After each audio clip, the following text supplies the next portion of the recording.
Fortunately, we did not need to worry too much about sample storage because most of our samples were sourced from state public health centers who were already storing the samples. We were just getting part of those samples for sequencing. We are definitely storing both viral and RNA samples within CDFD also. And we do inform the original public health centers in case we are going to discard samples, we make sure they have the original stocks with them. For us, the more important emphasis was to ensure proper storage of raw and processed sequence data. Although we were uploading into national portals as well as GSAID, but this was a more important challenge for us than storing the samples actually. As a reference laboratory, we are trying to keep our samples as long as we can.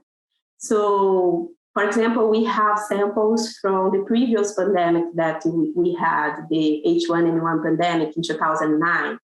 So it's important to save these other samples that we have because we can investigate other viruses in the future and other things. And we can do other strategies, other assays in these samples that we are saving. And another thing that we are trying to do is to keeping like a biobank or biorepository where we isolate the virus. We are trying to isolate some important lineages that circulate specifically here in Brazil, or some variant of concern, variant of interest. And these lineages, after isolate, we sequence these genomes and characterize well these isolates and keep it safe, because we can share with other groups, other students, or other initiatives that want to use this specific virus for the vaccine production or of diagnostic tests or other assays. What happens to samples after we are done sequencing? Well, I'm a hoarder. My team is a hoarder. We want to save every sample possible because you don't know what's coming next, what technology is coming next, and how you can use these samples again and again. But of course, there's a limitation of space, right? We cannot store everything that we get.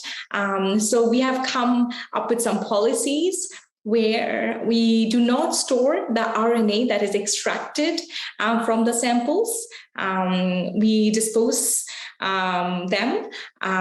We save a subset of the positive samples so that in the future, if we wanted to do more analysis or more sequencing with the samples, we can do that. But we have to be very systematic in how we store the samples in our -80 freezer because space is precious.